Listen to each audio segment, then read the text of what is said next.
I think that's a big part of what makes Picard great. Because you think of Picard as this total by-the-book guy.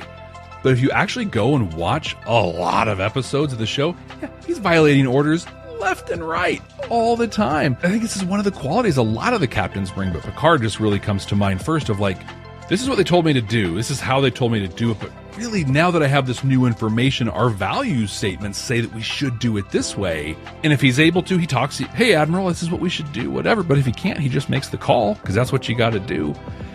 And it's great. Because he understands this is the big picture. These are the rules, our values that we operate under. And then he does that. Hi, I'm Jeff Akin, host of the Starfleet Leadership Academy Podcast, leadership development told through the lens of Star Trek, and you're listening to Trek Untold.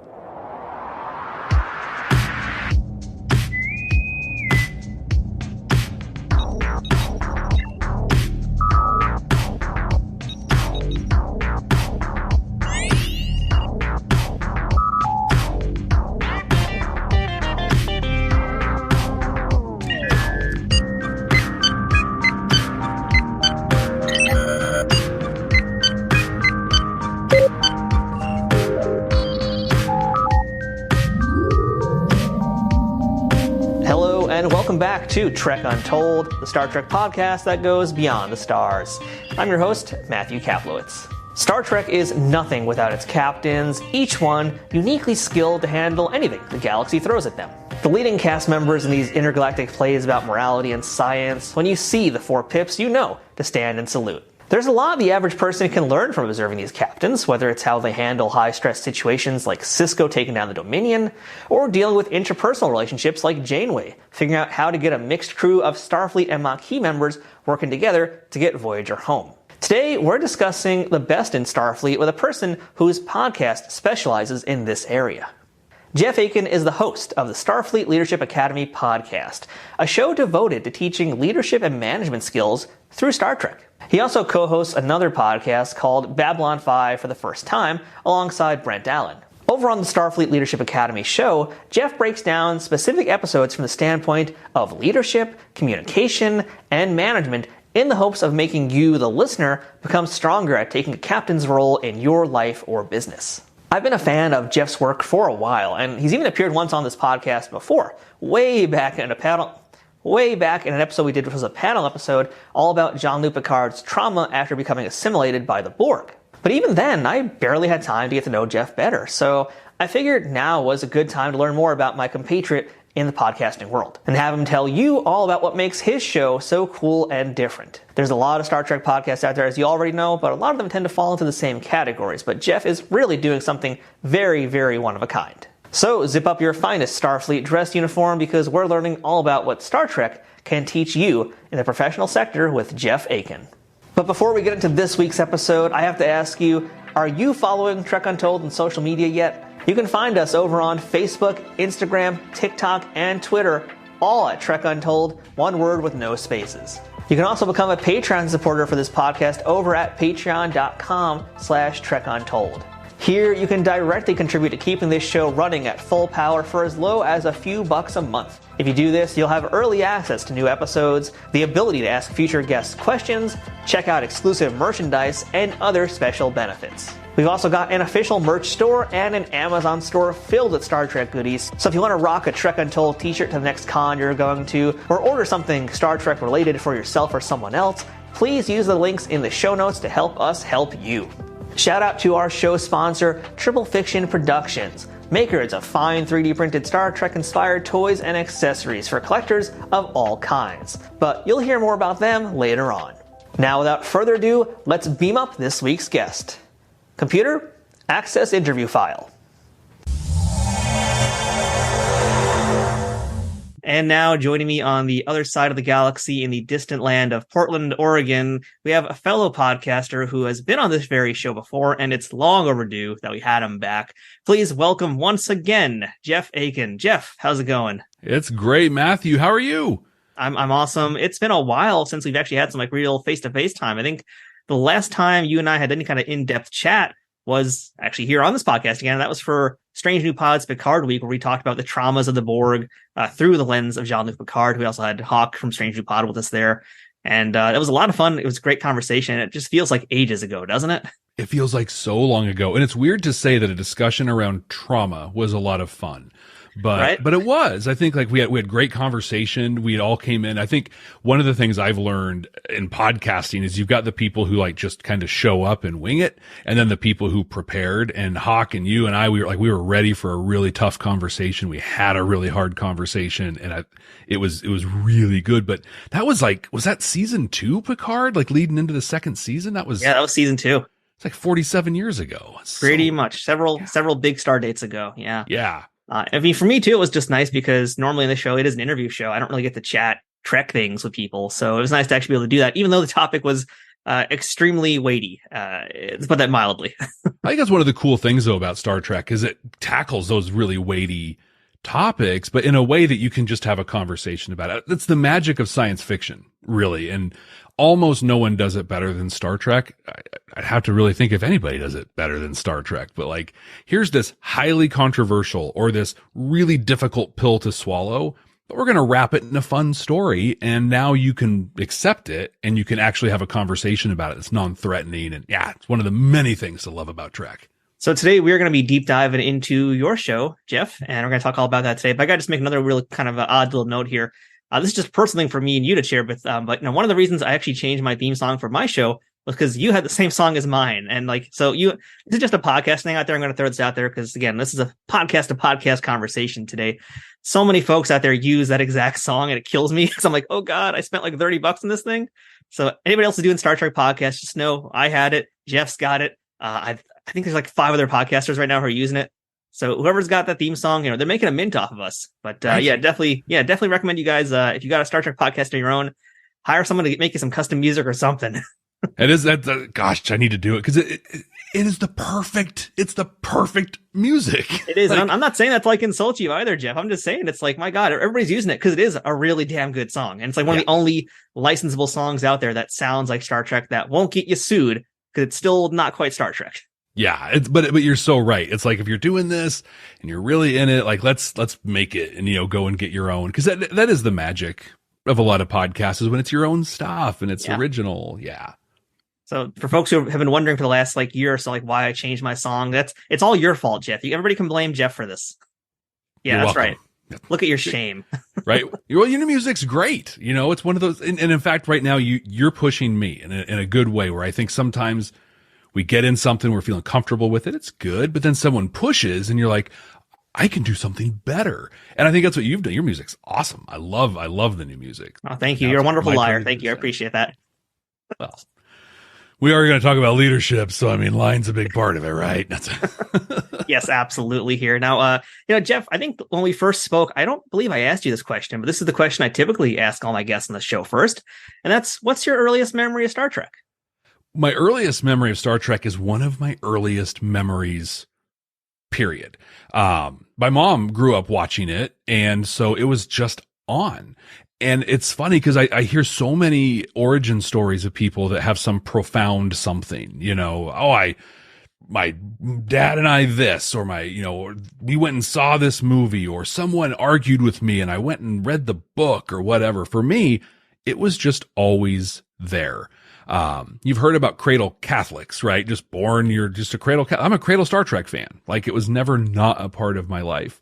But I think one of my key memories that I have, core memories, like if we're going to get Pixar about or Disney about the whole thing or whatever, but is that, Star Trek 2, Wrath of Khan, we rented it on Betamax because that was a thing. And my mom let me stay up late to watch it. And I have such a keen memory of sitting on the floor with some popcorn and the scene where like they're doing the inspection of engineering and Kirk's like gets on the lift and they're like, what about the inspection? He's all later. Like I just remember that so clearly. I think I was 5, 6 years old when that came out. So, but it was always a part of my life and, which I'm thankful for, I think just part of who I am. Wow, that's really awesome. I didn't realize it went like that far back with you. That's pretty great. Yeah, day one, literal day one kind of a thing. So So for folks who don't know, Jeff's podcast is the Starfleet Leadership Academy, which endeavors to teach leadership and management skills through Star Trek analogies.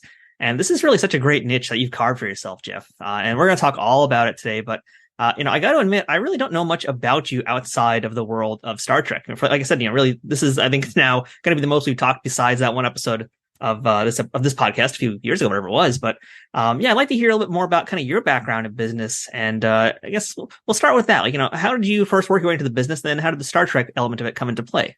Yeah, I think, I had for a lot of people, a pretty standard start to life. And then I took some divergent paths. I got through high school and I knew I didn't want to go to college. It wasn't going to be for me. I would make really bad life decisions coming out of high school into there. I had that level of self-awareness. So I did the next best thing and joined the military, which no bad life decisions that you can make there. But it's funny. I was in the U.S. Navy and served on a submarine, and I chose that because that was the closest I could imagine to Star Trek.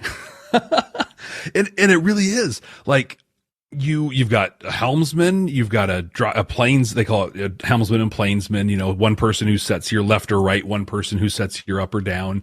There's a bridge. There's it's so similar in so many ways. But, went through that period of my life. I hated it. It's great for a lot of people. It was not great for me experientially, but what I got out of it was awesome. So I got out of the military and just started working. Just got jobs all around the place. For about 3 years, I worked as a professional musician. Well, to be clear, as a professional drummer. So I hung out with professional musicians and I think that counts with sticks. Yeah. But that was a great time in my life. In retrospect, at the time, it was terrible. I never ate. And that whole starving artist thing is a very real thing. Then just kind of got into work, and I fell into a management position in the early 2000s with a movie theater company, and very quickly realized that working with people and being in a leadership role was kind of my jam. And then since that time, I've held various management and leadership positions. For the last 15 years, I've been an executive leader in the public sector here in Oregon, and do a lot of management consulting and leadership consulting training with small, medium, and one large business right now. Just kind of helping to bring a different approach to leading people, because not being a traditionally educated person. I don't have letters after my name or anything like that. In fact, I take that back. I did go to college for a certificate. I got a certificate in diversity, equity, and inclusion back in 2020, but that's the only college I ever did. And so when people talk about management and the model of this and the rules of that and whatever, I'm always just like, can you just be cool to people? Can we just try that out? And it's funny because I've been doing it for over years, and just being cool to people actually works surprisingly well. So what was that eureka moment for you where you said, you know what, I can talk about all these things that I've learned in this field that I've become an expert in, and I can do that on a Star Trek podcast? God, I remember this so clearly. So a little bit of backstory. So just before you and I came on mic, I shared that I worked in professional wrestling almost as long as I've worked in management and leadership. That's a different podcast for another day. It'll be a lot of, I can't wait to have those conversations. Oh yeah. But I did a lot of talking as a stick man, what I used to call it, so as a manager for a long time, I think Paul Heyman, just not nearly as good. And then play-by-play, color commentary, stuff like that. And so for a couple companies I worked for, I ended up falling into doing voice work for promos and things like that. And then for a couple, they tried launching podcasts, and I was often asked to helm those to start them off. And so I was like, ooh, I really like this podcast thing. I think there's something I want to start a podcast, but on what? Right. So my first thought was, I'll start one on leadership. I'll do that. So I start looking through the little directory at all the podcasts. I'm like, dude, Tony Robbins has a podcast. They're good. They don't need more out there. Oh, I know. Star Trek. Let's do a start. Oh my God. Yep. Same thing. There's so many great podcasts. They don't need me. And I actually gave up on the idea for about a year. And then one day I'm sitting in a meeting at work. And if anybody here has a job where meetings are part of the work, you have been in this meeting where everybody's talking and you kind of look around and you've got your inner monologue and you're like, we already talked about this. I thought we already assigned these actions. Why are we even talking? Why are we here? And I got really frustrated. And at the end of the meeting, I said to one of my buddies, I was like, dude, I want meetings like Captain Kirk has meetings. Issue, discussion, decision, action, go. That's what I want. And this light bulb went like the world stopped, like time froze. The prophets came and they told me, you are not linear. You must teach these things to people at all times. So I went home and like most days I watched some Star Trek, but I was like, I'm going to specifically look for like management stuff in here. And oh my God, to an episode. I just, before you and I came on, finished recording my 83rd or 84th episode, of the podcast. And I've had a couple where I've been like, oh, I don't know what I'm going to pull out of this one. But as soon as I start taking notes on it, I'm like, there it is. There's the thing. I don't think this has ever been the intention of any of the writers in Star Trek, but they have created just this perfect storytelling vehicle that shows the best and some of the worst in leadership. And you can teach from both of those things. So I kind of want to start here. And as we go along, we are going to distill the different elements of leadership that you discuss regularly on your podcast. But let's just kind of start with an overall question, not necessarily related directly to Trek, but if you want to tie it in, you can. But I'd like to know for you, as someone who's in this field here, what are the qualities that make a good leader? Let's just kind of break it down. Like, what are those initial things that make somebody stand out and be effective as a leader? So the two things I think are most important for a great leader that you're not going to hear from any other leadership expert out there is knowing when to shut your mouth and to get out of the way. So many people think of themselves as a leader of like, I have to be the person to solve the problem and save the day. There's a concept out there of servant leadership that is great and not necessarily fully baked. There's a little more to it, but I think the qualities that really make a strong leader are somebody who can understand the big picture, who can create a vision of the future, communicate that vision, and then support people through it. And the key in that is that you're not leading people through it. You're supporting people through it. One of the things that I do, so I'm in the public sector, and so we operate on a biennial basis. So we get a budget. It's 2 years at a time, and then we manage it quarterly.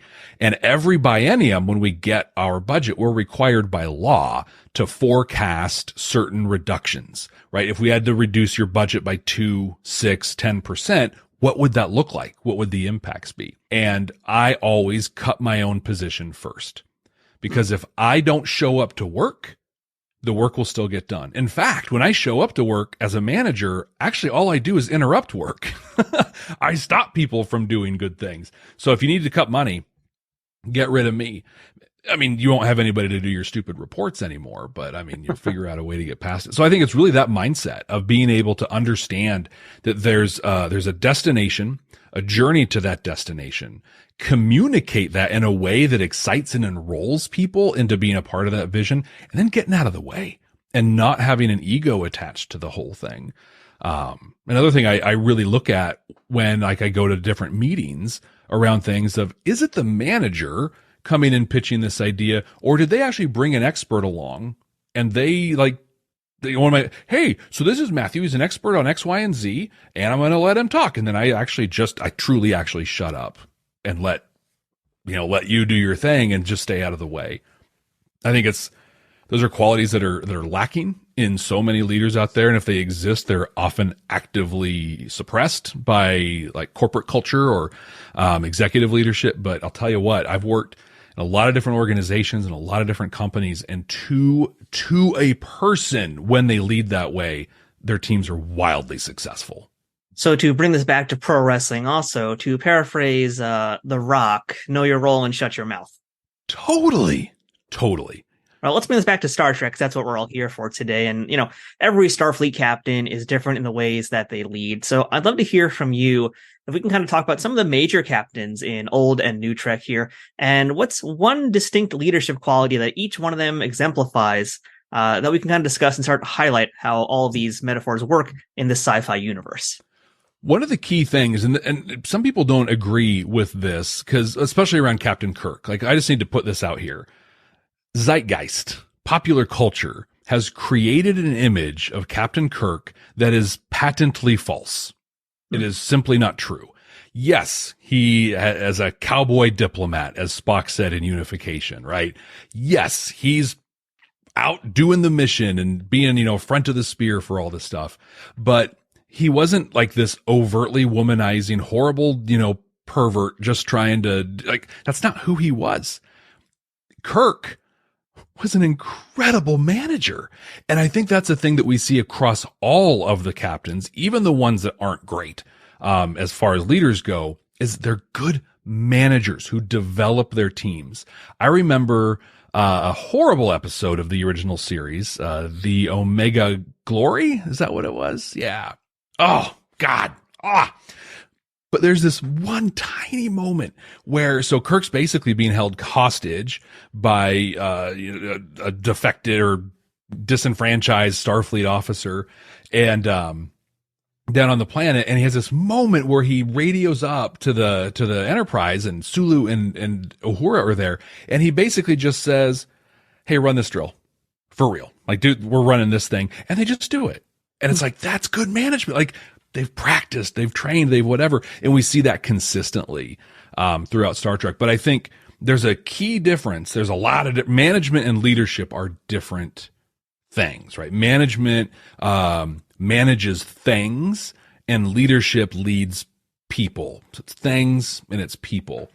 And there are a consistent message throughout most of the captains is that they understand that it's the people around them that actually make them do the magic and make them really effective. Now, there are two very specific exceptions to that. One is Captain Lorca, who gets a bit of a write-off, given what happens with him.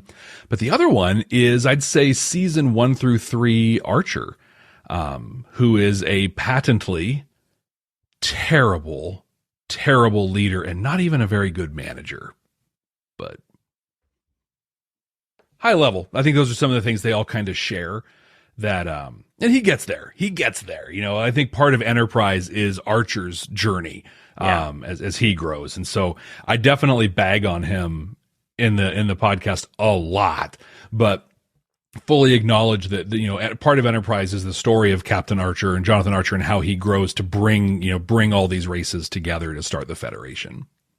I mean, again, Enterprise is just a whole other world, because it really is like Bush era politics, post 9/11 politics in Star Trek, which is a tough kind of thing to really look at and look back on, especially.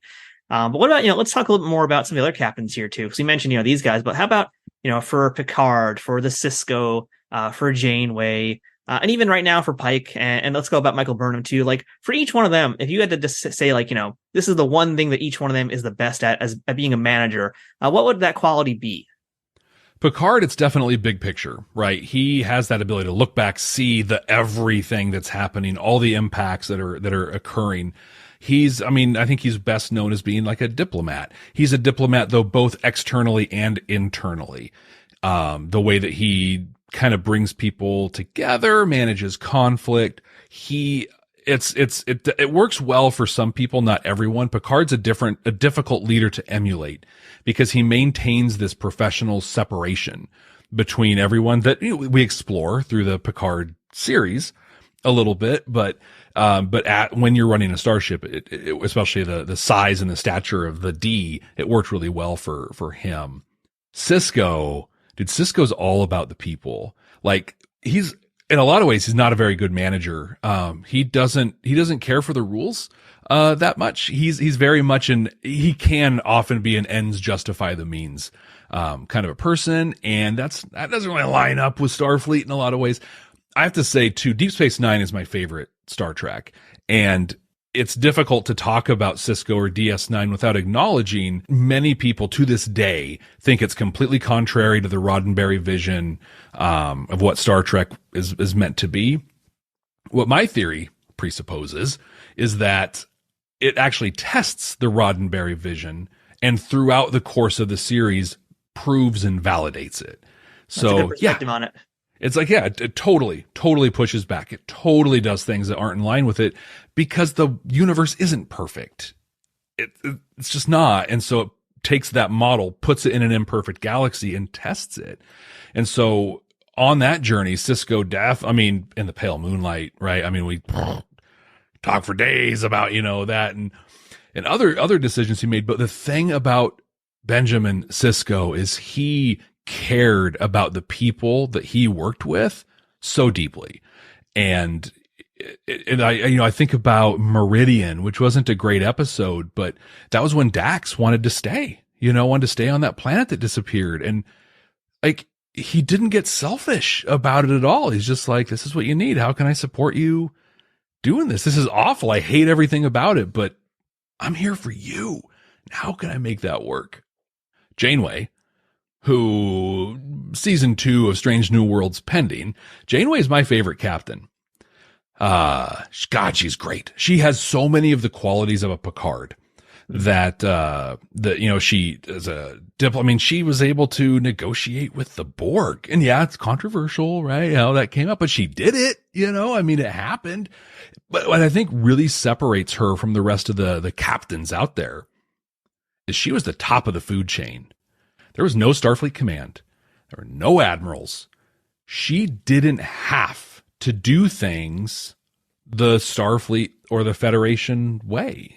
She could have gone the route of, Equinox and done got an entirely different direction. Yes, she made some, we'll say, morally ambiguous or gray decisions, as most of the captains did. But to me, just the fact that she was able to bring so much to the table without any support above her, is incredible. And I think also just acknowledging that in the late 90s to have that person being a woman as well. I mean, it's embarrassing to say it, but like, that was such a huge win for society just to have a woman like leading. And yes, there's a lot of inconsistencies in how she was written and some stuff that came up, but looking at it all on balance, I think that's kind of how I take her. Pike, dude, Pike just might be the GOAT. Like, he might be the greatest. When he cooks for the crew and he has Cadet Uhura joining, he has the cadet, it's like, it's taking Cisco cooking a traditional meal for his senior officers. And it's saying, yeah, I don't care. It's not for my senior officers. It's for my team. It's for everybody. One of the key things I try to teach as a leader is that language matters. The words we say matter. So I never call my teams staff or employees. They're just people, coworkers, people I work with. The terms like that, when you call someone staff, they're staff. God, that's dehumanizing, and it makes it really easy to do terrible things to them when you dehumanize them. Pike, I don't think thinks of his team as staff or even crew. They're his team. Oh, I've only been able through the podcast to review the pilot episode, Strange New Worlds, so far because of the way I select my episodes. But when I was watching it on my first watch through, I was just like, I'm just going to play the episode because the whole thing's a master class. And like how to do this stuff. He's so good. Burnham's a tough one, though. I think Discovery is tough when it comes to the captain. Discovery is tough. I would say, especially with the way that Discovery is kind of formatted, where it really is more about the emotional journey and less so the Starfleet managerial kind of areas. Look, in the way, so the way that I select my episodes in a certain way, and we can talk about that when we dive into the podcast talk, but the way I'm doing Discovery is chronologically, so because the way the story is, you can't pull them out randomly and do things, and it's working well. I'm still in the first season for that, and with Lorca as kind of a focal point in the story, there's a lot that I can say, hey, here's what happened. This is what the opposite of that looks like, and that's what you should do, is basically the opposite. But through the journey on there, we saw Saru in command for a while. We saw Burnham, and not great captains. but it is to your point. Like what I don't want to do is say, oh, it's awful, Burnham's a terrible captain, whatever. No, because you're right. Discovery is about capturing that emotional journey and the impacts of lasting trauma, both to individuals and generational, and how that impacts. And it's in many ways, it's really, really well done. But what it doesn't lend itself to is like, oh, here's, I loved in the last season of Discovery, the president, who was on there, because she was just like, what are you doing? Like, you're the captain. What do you, come on. And over the series, like, Burnham had a nice growth arc and started making some better decisions. But like, I felt so seen in that president. Yeah. I'm just like, I know, right? Like, why, who would do that? It's like she's never been an officer before. But I think similar feelings as a fan too. Actually, just from watching, I was like, well, finally, someone's going to force her to be more of the captain-y kind of character. Yeah. And sort of got there a little bit, but it's not the point of the show, and I think it's, I've only done the first season of Picard for my show. I'm not sure that I'm going to do the second or third, because the second season was the second season. And then the third season was this big nostalgia dump that was great. And I loved it. And I literally cried like a child in the scene, that came up. And yeah, I mean, but it's not so much about like, let's, look at the leadership stuff that's happening. Cause I mean, there's some moments, but I don't know. I think especially in modern TV, I've got to like acknowledge the Star Trek for what the Star Trek is. Trek Untold will return momentarily.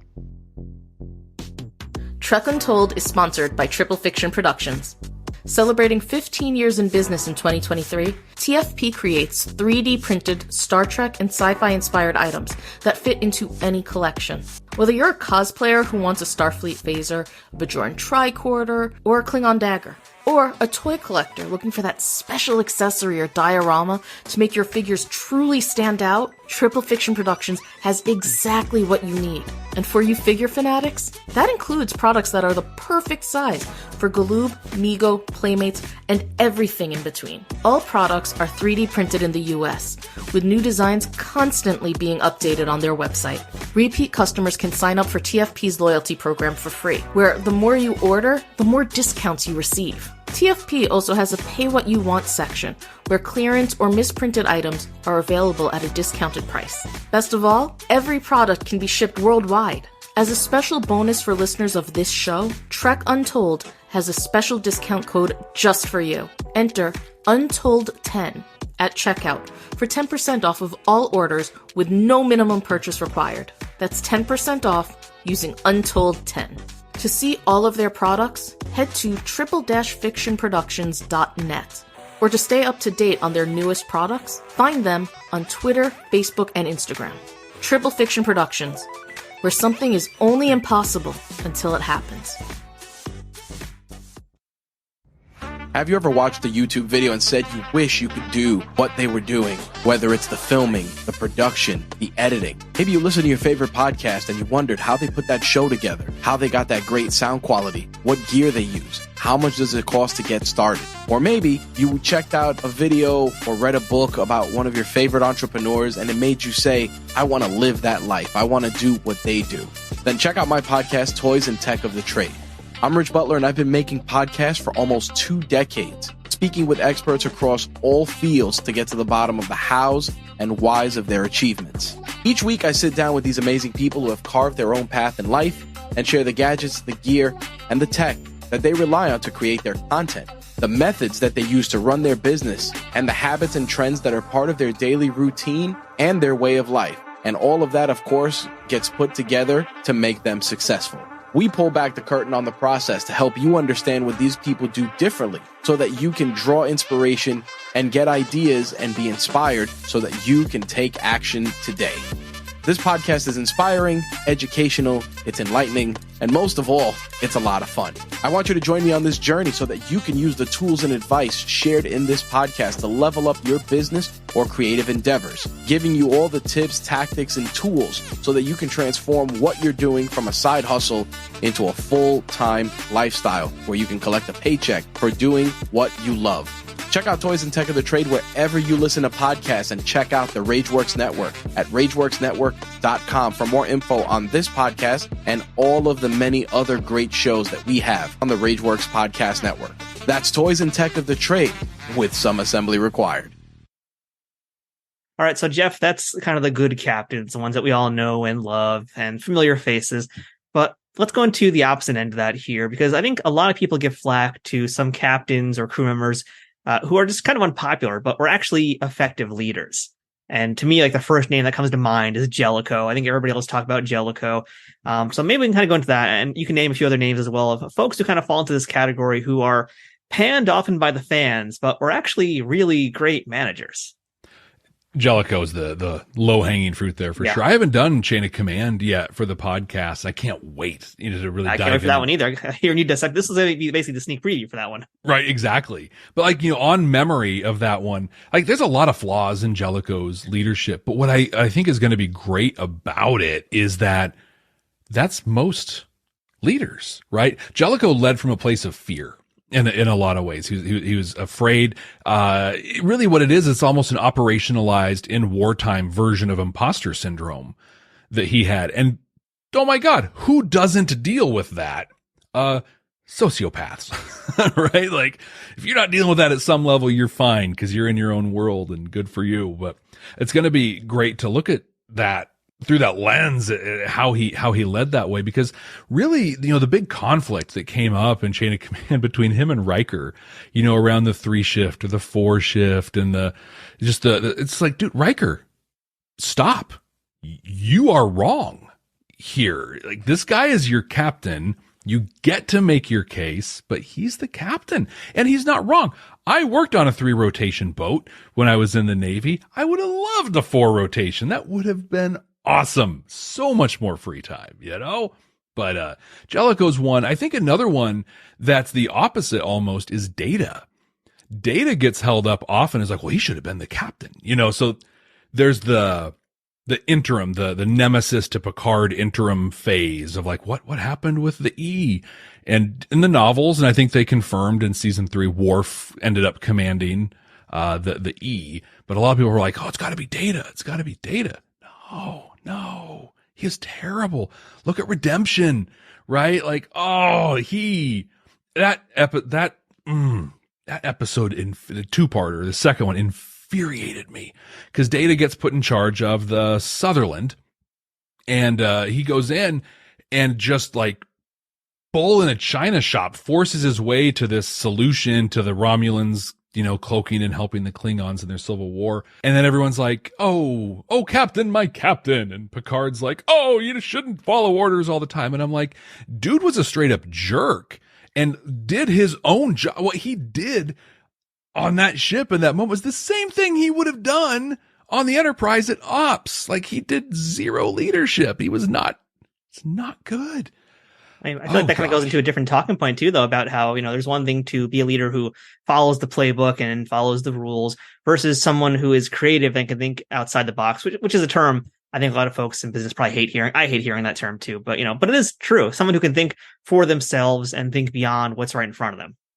I think that's a big part of what makes Picard great, because you think of Picard as this total by the book guy. But if you actually go and watch a lot of episodes of the show, he's violating orders left and right all the time because he understands. Yeah, boom. It's just, there's the values under which an organization works under, and then there's the big vision and the mission. And what I love about Star Trek is the mission is so clearly defined. It's whatever the episode is about that week, right? We're going to go to this planet and execute this mission or whatever. But Picard is able to, and I think this is one of the qualities a lot of the captains bring, but Picard just really comes to mind first of this is what they told me to do. This is how they told me to do it. But really, now that I have this new information, our values statements say that we should do it this way. And if he's able to, he talks, hey, Admiral, this is what we should do, whatever. But if he can't, he just makes the call because that's what you got to do. And it's great. Because he understands this is the big picture. These are the rules, our values that we operate under. And then he does that, which is excellent. Contrast that with Sisko, who completely breaks the law. Contrast that with Janeway, who murdered Tuvix, and you get all We went there. I was waiting for it. Yeah, she murdered him. But but on that topic, there's not it's the trolley dilemma, right? You know, so if you leave the trolley alone, 5 people are going to get run over and die, but you can throw this switch, save them, but then only one person dies. So either way, someone dies, but one is a conscious choice that you made. But are they both conscious choices that you made? I don't know. What's the right answer? Kill Tuvix. It's killing Tuvix. That's always the right answer. I should have kept Tuvix on board because Neelix came back. So, I mean, that's kind of be like, hey, is there a way we can get Tuvix and Tuvok? Can we get that? This has been Hot Takes with Jeff Akin. Right? I don't think they're that hot. Spicy. Yeah. I feel like this kind of leads into toxic environments as well in the workplace. And we do see that in Star Trek. We see it, I feel like, a lot more often with other alien species, other alien beings who have problems. But even within the Starfleet itself, we've seen a lot of bridges that are not very happy environments. So, with your expertise, maybe you can kind of run down a few that stick out in your mind and what you would do to remedy those toxic environments and make them suitable into an M-class planet of good working.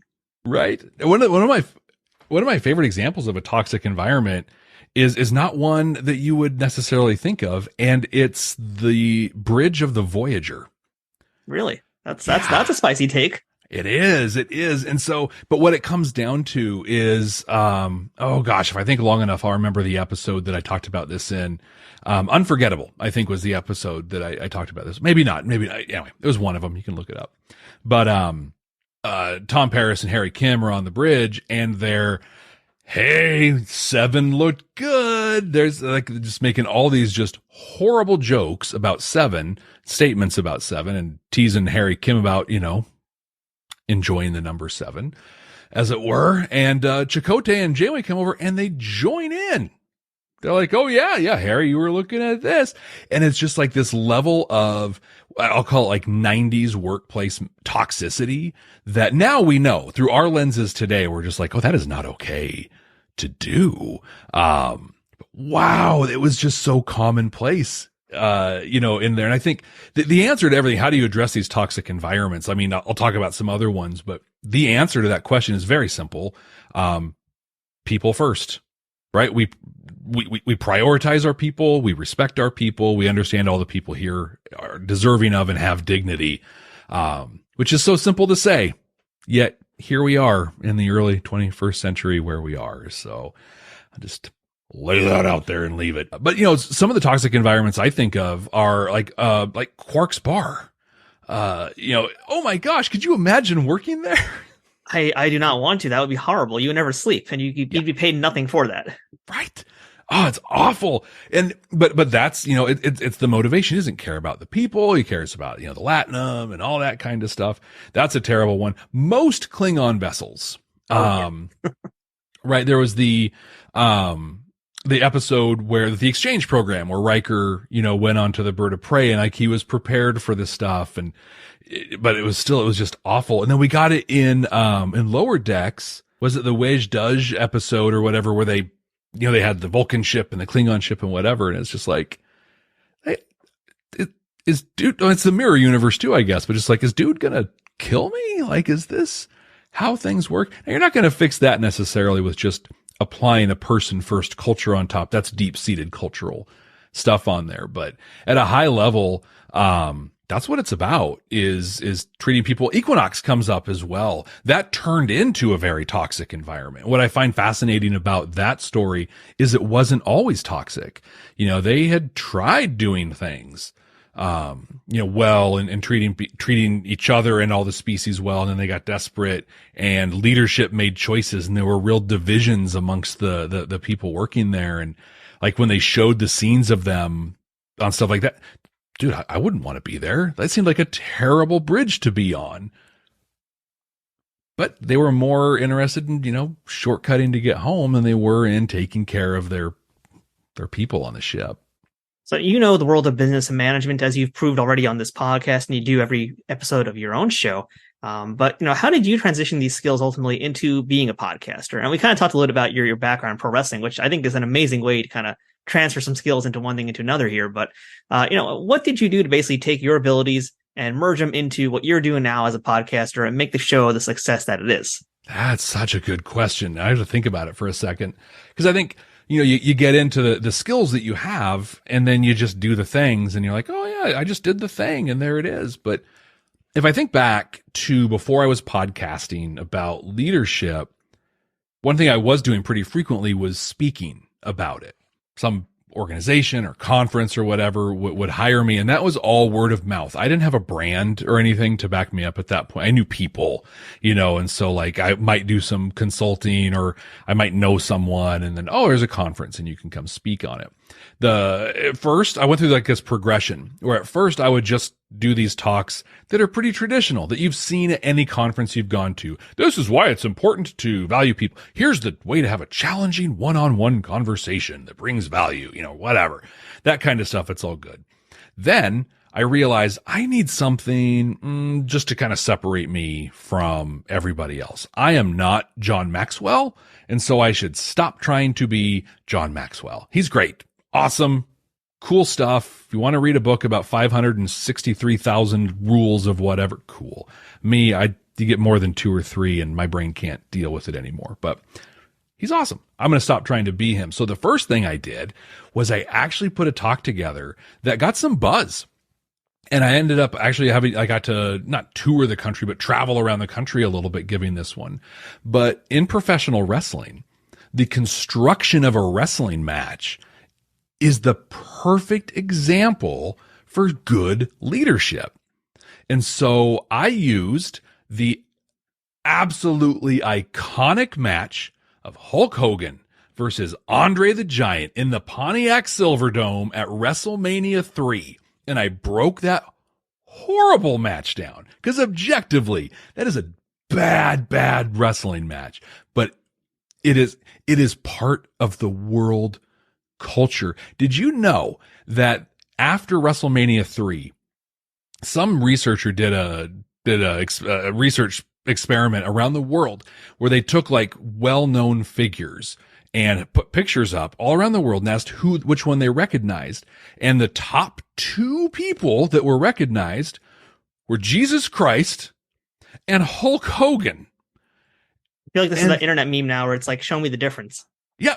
This is the same picture, right? But like they'd lay these out and they'd say, who do you recognize in these? And people, oh, that's Hulk Hogan. Like Hulk Hogan was the most recognizable face.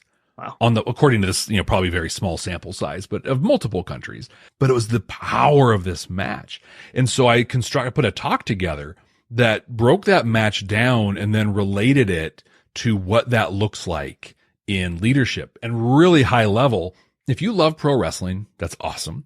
If you are a person that understands it is a legitimate sporting contest between 2 competitors competing in a fair thing, why don't you skip ahead about 90 seconds here?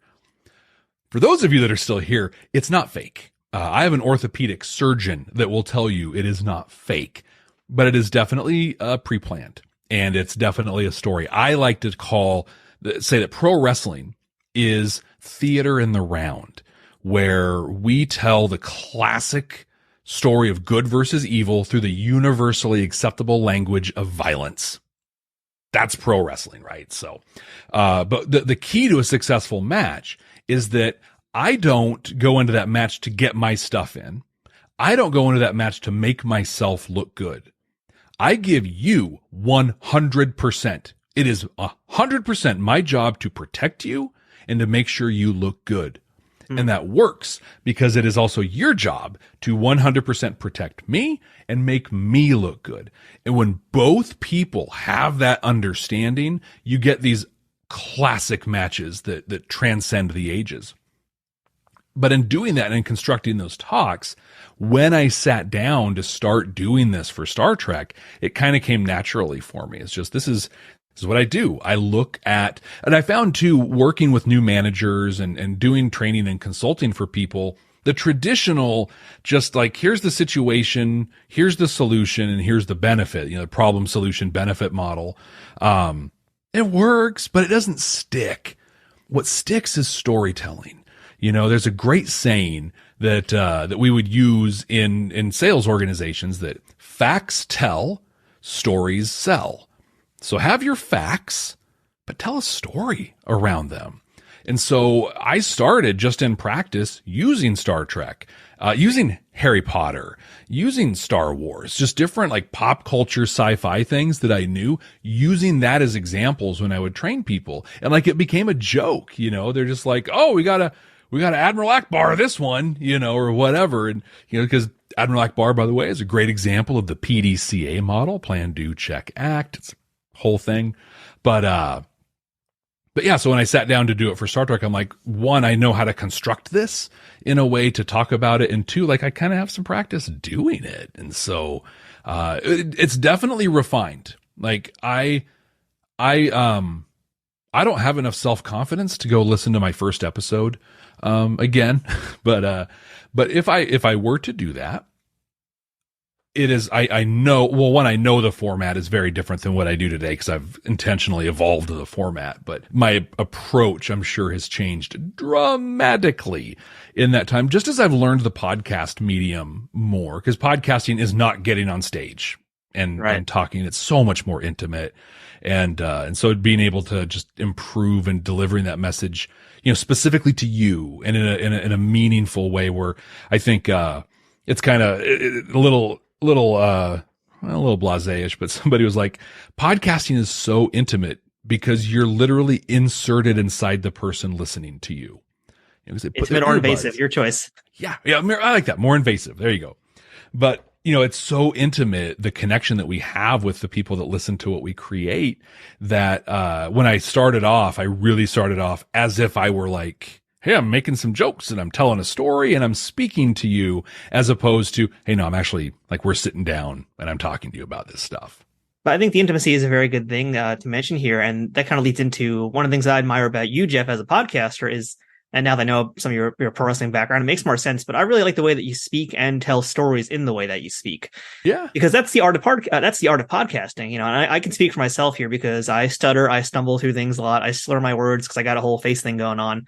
But for folks who want to be effective podcasters, you do need to be able to speak clearly, speak succinctly, and also not just read words off a piece of paper, but you got to tell a story with the way you say them. And you do such a great job of that in your podcast. Thank you. Thank you so much. It is a lot of training, right? Between doing the play-by-play. Oh my gosh.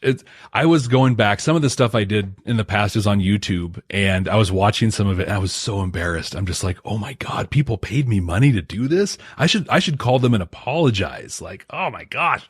But it was a training ground really for getting into this medium and understanding. One of the things that I learned also was we did live TV for a while with one of the organizations I worked with. So you have someone in your headphones talking to you while you are talking and telling the story. And so learning how to talk, but listen at the same time.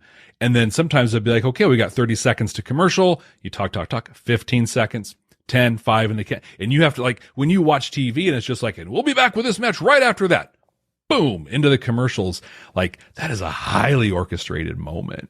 But to have a lot of practice and training, one thing that I don't often admit or share, it's not about admitting, I don't often share, but I will, is I completely script my episodes. Completely. I write them out word for word. And what you'll find is, like, sometimes you'll hear me listen. I'm like, yeah, it's kind of like, that's the thing where I write that in to the thing. Winston Churchill did the same thing. He would script everything he wrote, and he would write in the ums and the uhs to make it sound more natural. But I do that because what I know about myself is if I give myself bullets, which I did for the first handful of episodes, I will just go. And if you're not on my train of thought, good luck, right? Good luck following along. And so I started writing them out more just to keep me on track.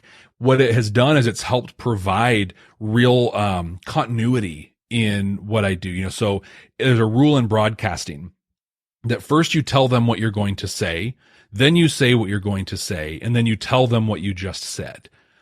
And if you listen to radio or the news, you will find that pattern in coming up after the break. We're going to do this. Hey, we did this. And hey, here's this thing that we just did. That's the whole model. And so I've built that into the podcast, hopefully in a mostly seamless way where it just feels natural. It just pulls you through the whole thing. But what I want to say to existing podcasters or prospective podcasters, if you are not a trained actor or voice actor and you try to just read off of a page, you will fail. It is a skill. It is a skill I continue to work on all the time. I never stop practicing. If anyone chooses to help support my show through my Patreon, which I appreciate very much, I actually post a video of my raw recording. So when I sit down to record, I plop my phone up, I hit record, and I stutter, I stumble, I say the wrong thing. I get spittle in my mouth. For me, a lot of times I get the throat, whatever going on. But yeah, or I do a read and I'm just like, oh yeah, that totally sounded like I read that. Like I need to go and do it again. And then I go back, I clean it all up. I have a really heavy audio treatment and editing that I do that sounds harder than it is. It's actually very simple to do, but sound and audio quality is super important to me. So I pay a lot of attention to making sure I've built a cohesive story, speaking it clearly, excitedly in an engaging way. And then that it's pleasing to the ear. It's comfortable to hear. Hey everybody, we'll get right back to the interview in 1 second, but I wanted to remind you all to check out Trek Untold over at Patreon. Patreon is the best way to directly support creators of things you like through a monthly subscription of an amount that you can choose. Trek Untold has a few different tiers already with different benefits, ranging from early access to episodes, the ability to ask a future guest questions, exclusive merchandise, and other bonuses that I'd love to offer, but first I need to grow that Patreon community to do that. Trek Untold has been around since mid-2020 and has grown a ton since then, thanks to listeners and viewers like you. Through a platform like Patreon, you can help me keep improving the quality of each episode and keep bringing you new interviews with folks that make the Star Trek universe what it is. If this community can grow more over on Patreon, I can offer new perks like watch parties, exclusive Trek Untold episodes, being able to directly interact with guests, and other things, but in order to do that, I need to know my audience wants these things. The best way to tell me what you want is by supporting us on Patreon, so please, check us out at patreon.com/TrekUntold today and become a bigger part of the Trek Untold family. And now, back to the interview. I mean, essentially, your genre is kind of like that audio essay, or for YouTubers, it'd be like a video essay kind of thing. But this does kind of talk to a lot of different types of podcasts and content out there, whether it's on YouTube or in the audio formats or whatever.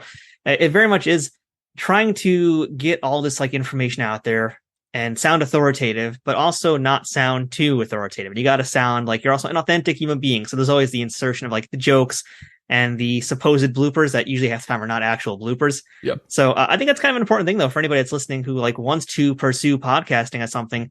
There is a fine balance of performance in what you're doing that you got to really work on. And it seems like the only way to get good at it is just to practice more and just do it more and just suck it up and fail a bunch of times. Just keep moving forward and get better each episode.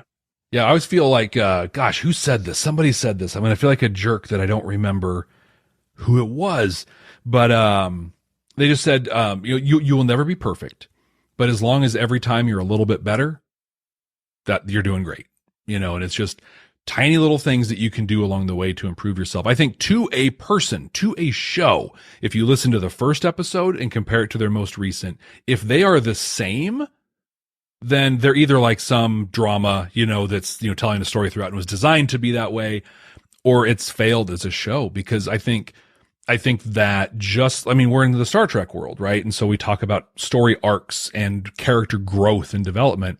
Our shows should do the exact same thing. We discussed a hodgepodge of things today in regards to your podcast, Jeff, but your show is usually a lot more focused than this one is. So I'd love, for anybody who's listening right now, who's never really been exposed to your show before until this very moment, and now they want to give your show a try because you're so awesome at being an ambassador to your show here. What's an episode that you would recommend they should listen to first to get more of an idea of what you do, and more so one that you're really proud of? One, and I actually just received an award for this one. I received an award from W3 for Lower Decks Envoys. I it's a relatively recent one, couple months old, but if you're not familiar, just at a high level, there's this running joke that Rutherford wants to move to a new division and have a new job. And like everyone is super supportive of him growing and developing as a Starfleet officer. And they play it off like a joke because in today's world, that is a joke. Like that doesn't happen, but it's such a great bed for what leadership is. And it's a fun episode, to do. One thing I'll say too, like on that, generally my episodes are around 30, like let's say like 28 to about 38 minutes long, right in that time frame. Try to keep it relatively short because it's just me. I'm not having guests on. I'm keenly aware that you can only listen to one person's voice for so long without losing interest. But I was really nervous going into Lower Decks that, you know, these episodes are half as long as the other ones. Am I going to have enough content? And actually the Lower Decks episodes I've done are almost longer, because they are so packed with amazing things. But yeah, I would strongly recommend checking out Envoys. It's it's a fun episode. I get to have a good time talking about it. And some of the lessons I pull out are applicable to absolutely anyone, even if you're not in a leadership or a management role. I definitely know what you mean about being a solo act here, but you know, if I can throw another compliment your way, I definitely would consider you up there as like one of the Joey Styles of the Star Trek podcasting out there. So, oh my God! Yes, perfect, brilliant, he got it. And on the topic of pro wrestling, because they're still in this world somehow, let's kind of combine these things together here.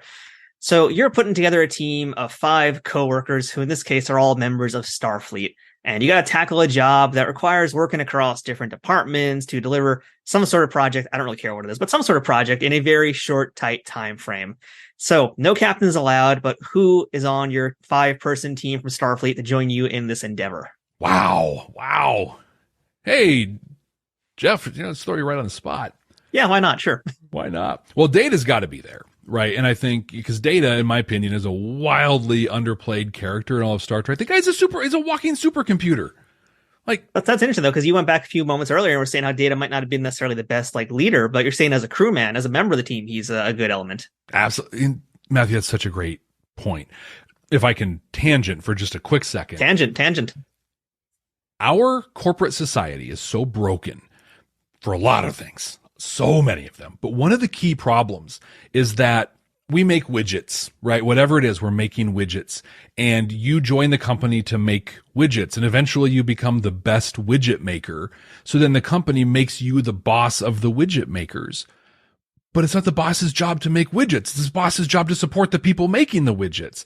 And so we have an entire corporate structure built on moving skilled experts into leadership roles without preparing them to be leaders. What I talked about with Data earlier is the result of that. An abusive manager that destroys the morale of the people that they're working with, but still swoops in and solves the problem on their own. That doesn't mean I don't want Data on my team. He's just not going to lead it. Right. Like so this is about kind of a people thing now, also knowing who your people are, knowing what they're best at and using those skills to the best. Absolutely. Because I think like you have to have Data on there just for who and for what he is. I want Scotty from the original series. I think, when we talk about engineers, who the best engineer is, I mean, you can talk a lot about it, but I don't know anyone in that group that has just the outside the box approaches to things. He's a miracle worker. He truly is. I think I want Dax on there. Dax has so much experience for one, but also Dax is a really good team player. Like Dax brings people together. When you think about her, both as Jadzia and Ezri, and even Curzon, like that's what you hear a lot. It was like, yeah, we got these people together and we went and did this impossible thing. So that would be really good. On that point of Dax too, I'd like to bring up also the fact that you're talking about someone who's now very experienced. But the interesting thing, since we are really, it is Jadzia most likely who I would assume would be on your team in this case, but it is still, Curzon and all the other parts of the Dax symbiont with her. So, in this case, it's experience, but you're also getting youth here. That's an interesting balancing act to have here, and especially within the Starfleet lens. It really is. And it's a thing we experience in the corporate world a lot too, where you get some young manager. I have this, I'm dealing with this right now where I hired this manager who just turned 30.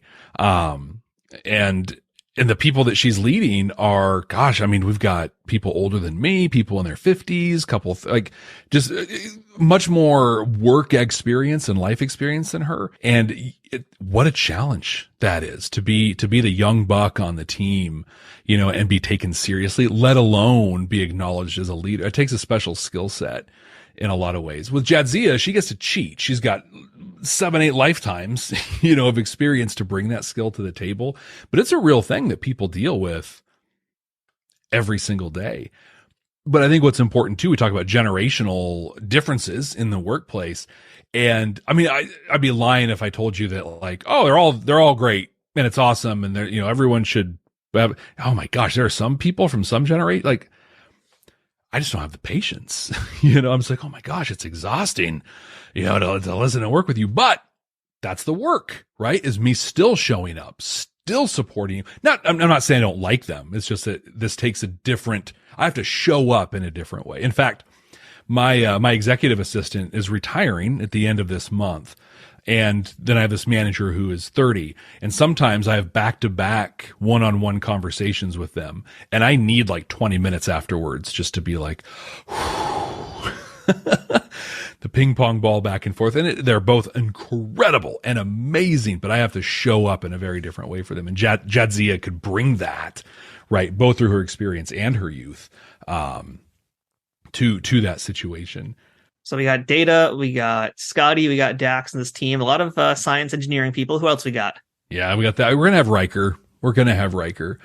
Dude can do anything, I mean, he can. I mean, he's stepped up. He's done so many great things and shown up in so many awesome ways. But I think that, the last person I would bring onto the team, I'm trying to decide between a handful right now. I'll buy you some time. I'll ask you a follow-up to Riker, and you could ruminate in the back of your head about that. I think Riker's a really good choice, and this is also another element of, I think, a good team, is that you want to kind of have somebody that, when you're working with people, you want to be able to work with folks you actually like to a degree, and that you can actually work with, and not just somebody who's there to just work. So someone who's kind of bringing a little bit of levity, not necessarily even levity, but just someone that is, who's there, who's present, and who kind of lightens up the group, right? Yeah. Tuvok, I think, is my fifth. For an interesting reason. I got a bunch of really skilled people here doing skilled things. I don't know what the project is, but I know this is a Starfleet thing. And so there's a likelihood that we're going to need some protection. And when I think about tactical officers that we have across the franchise, God, Tuvok's the man. I mean, he is great at his job as compared to Worf. I'll just say that. Yeah, I mean, Worf, the ultimate Klingon jobber on the bridge of the Enterprise. Totally. Oh my! And I love Worf, but Worf's kind of there for that one purpose, and that's just to kind of job out to show how strong the other guys are that are attacking.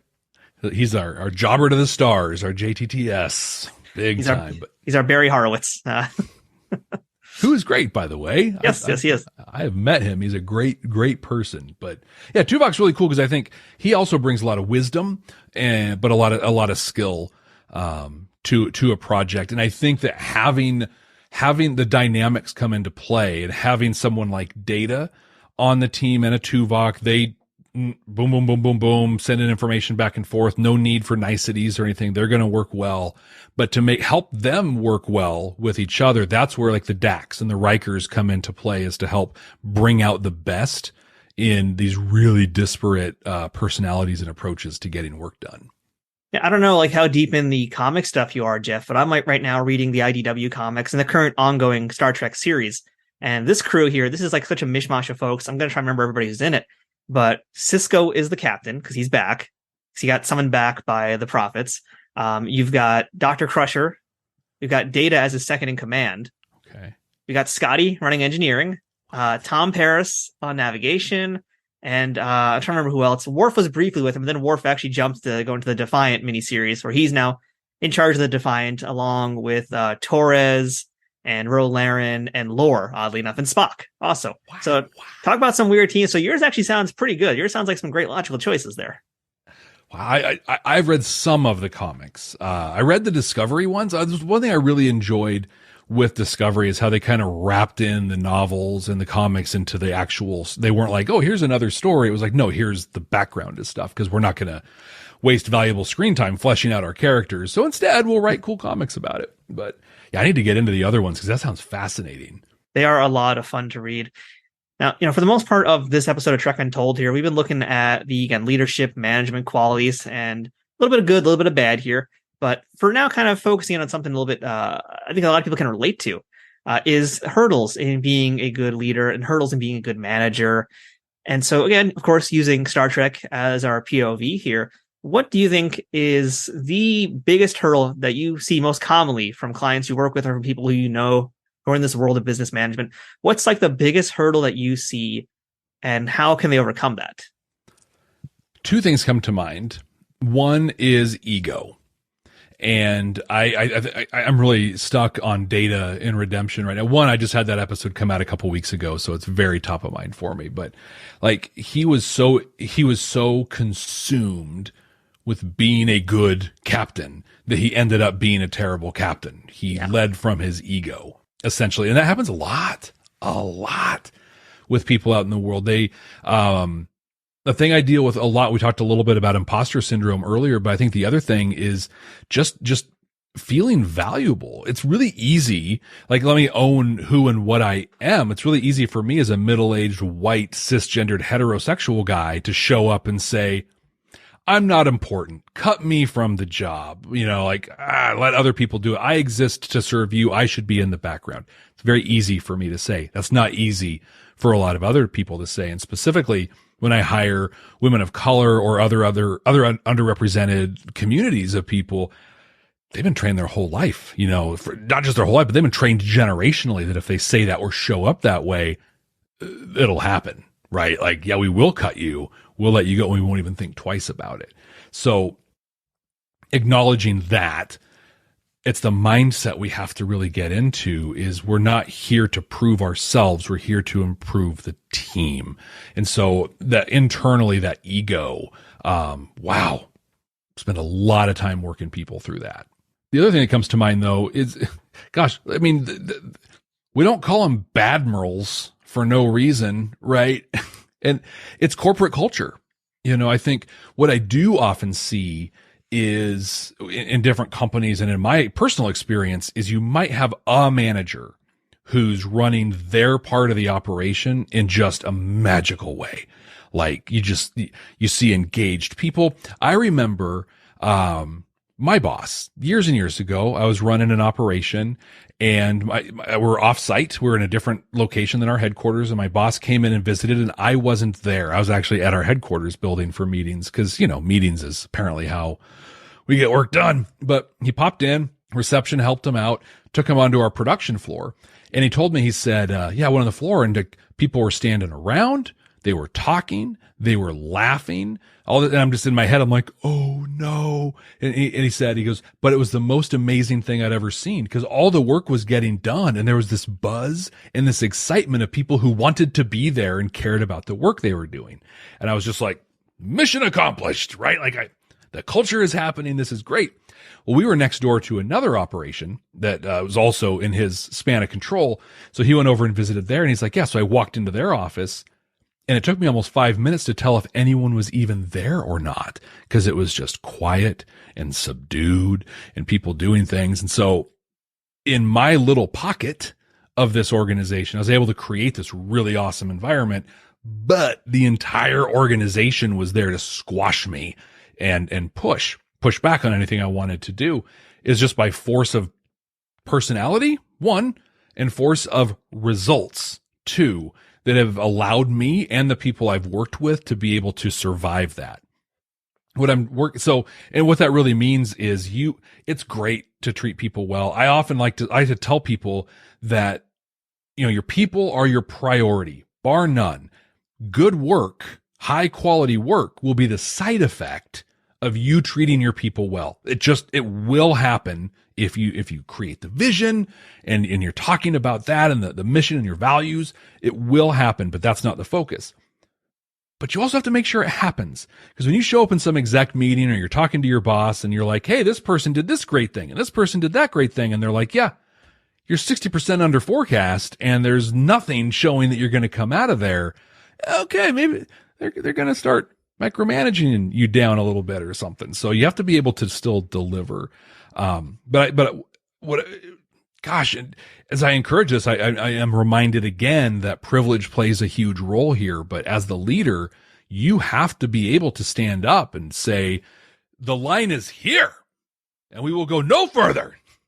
This is how we're going to treat people. This is how it's going to happen.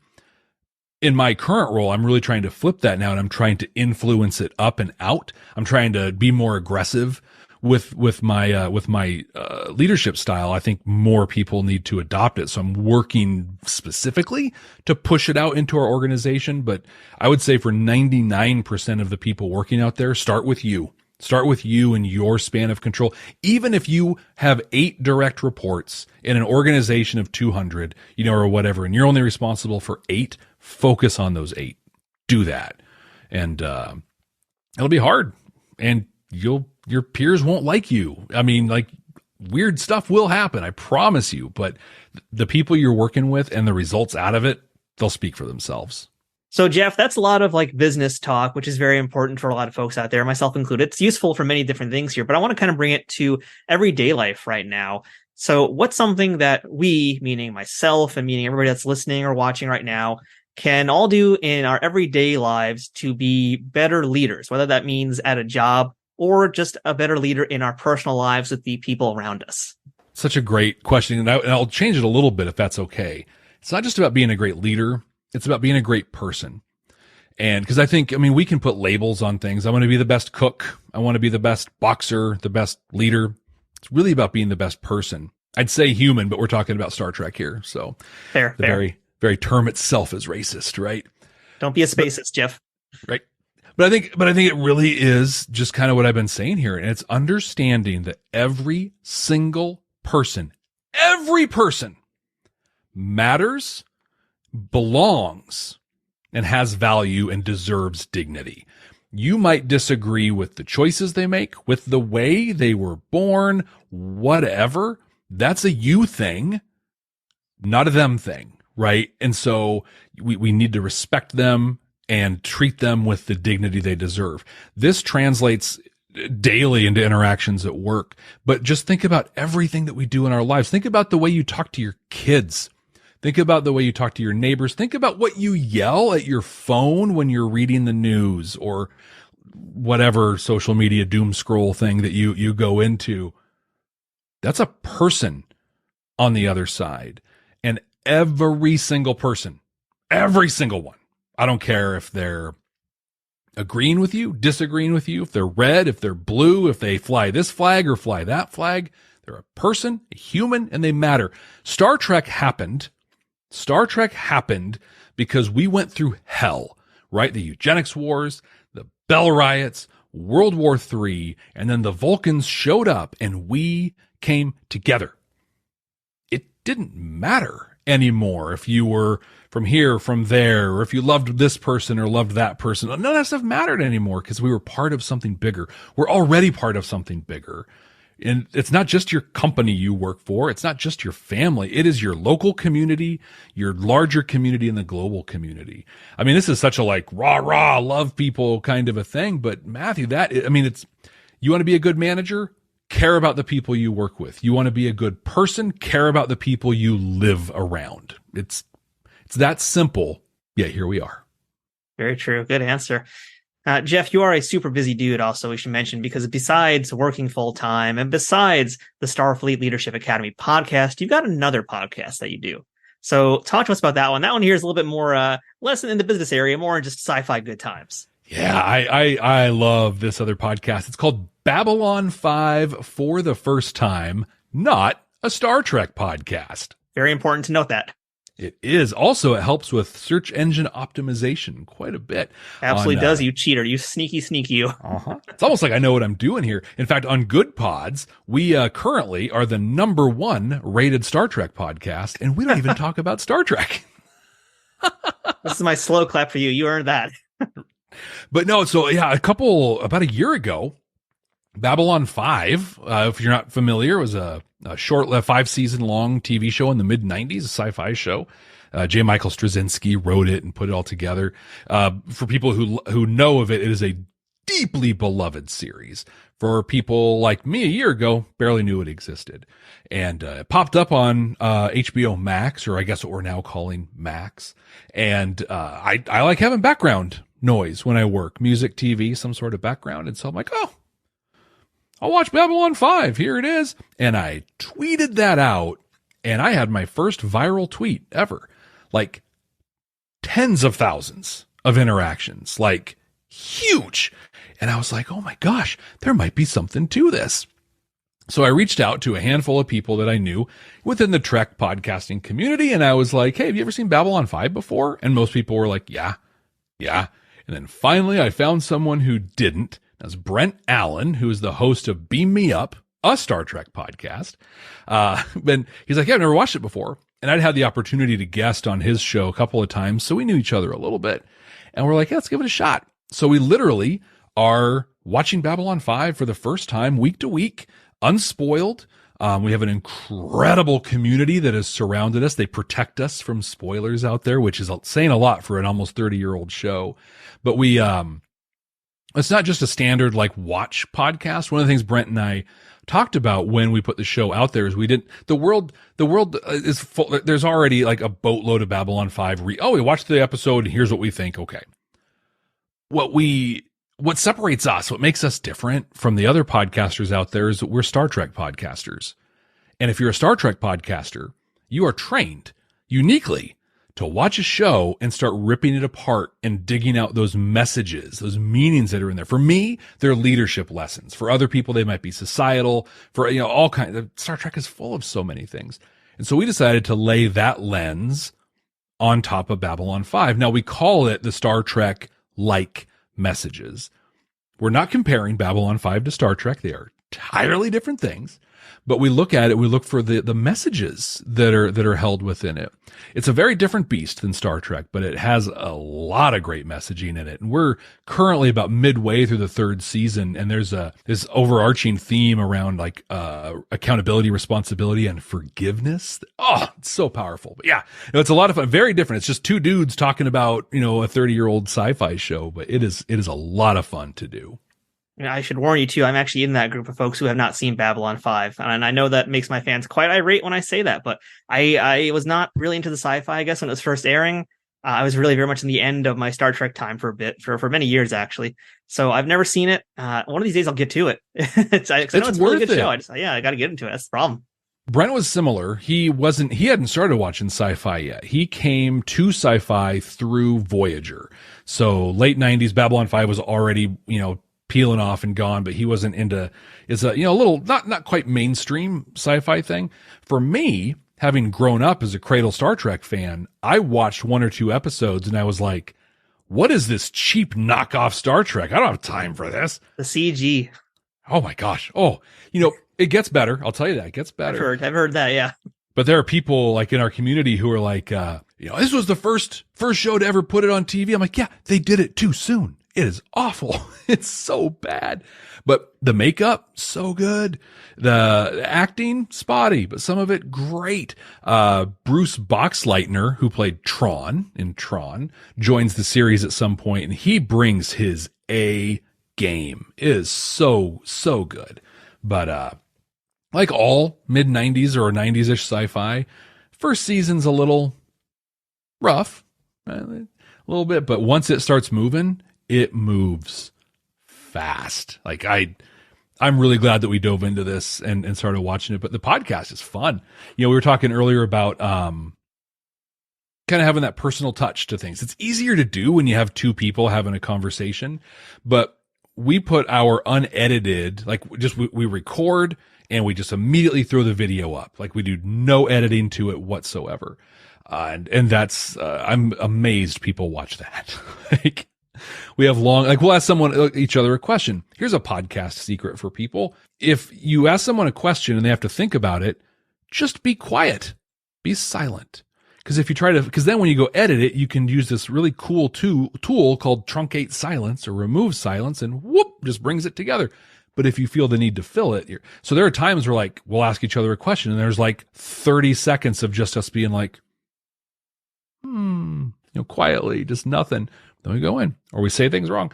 But vibrant YouTube community. But I do edit the audio that goes up. We have a lot of uhs and ums as we're talking. I'd say 90% of them out, but I leave 10% of them in because that's how people talk, For me, it's the other way around, actually. I tend to leave in.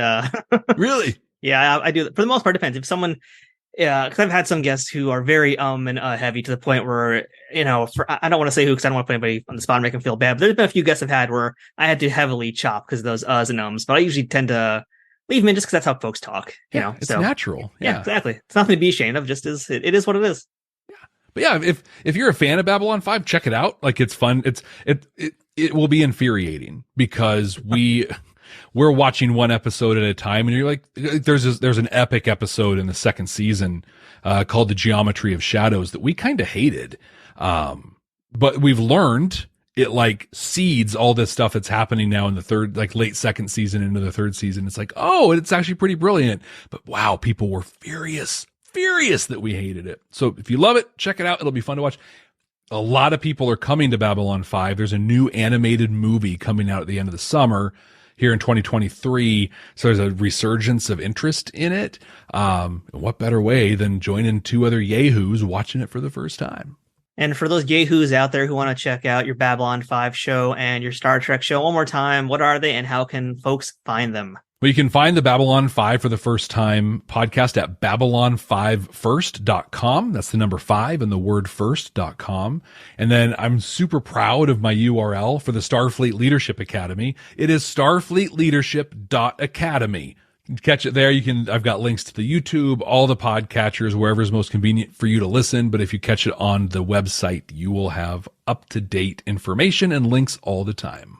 Well, thank you, Jeff, so much today for talking us through what your show is and really kind of giving us the ins and outs of it, and a little bit of a sneak preview of what you typically do on every episode of Starfleet Leadership Academy, because it is such a unique kind of show out there. And like you said, this is not me being insulting or not trying to be insulting to any other podcasters out there, but there are a lot of shows that are just review shows, and that's not my thing. I'm just not personally into those as much.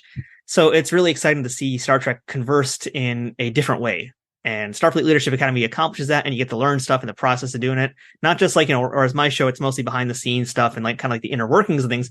Yours is like a bigger picture of business and the granular nitty gritty of management and leadership within that. So it serves such a really cool thing. And I think it's something everybody should just check out because of, well, the fact is it's useful in every element of your life. So definitely recommend you guys check that show out. So again, Jeff, thank you so much for being here, talking about your show, the craft of being a podcaster, and just all this great info. So as you normally say on your show, ex astris scientia.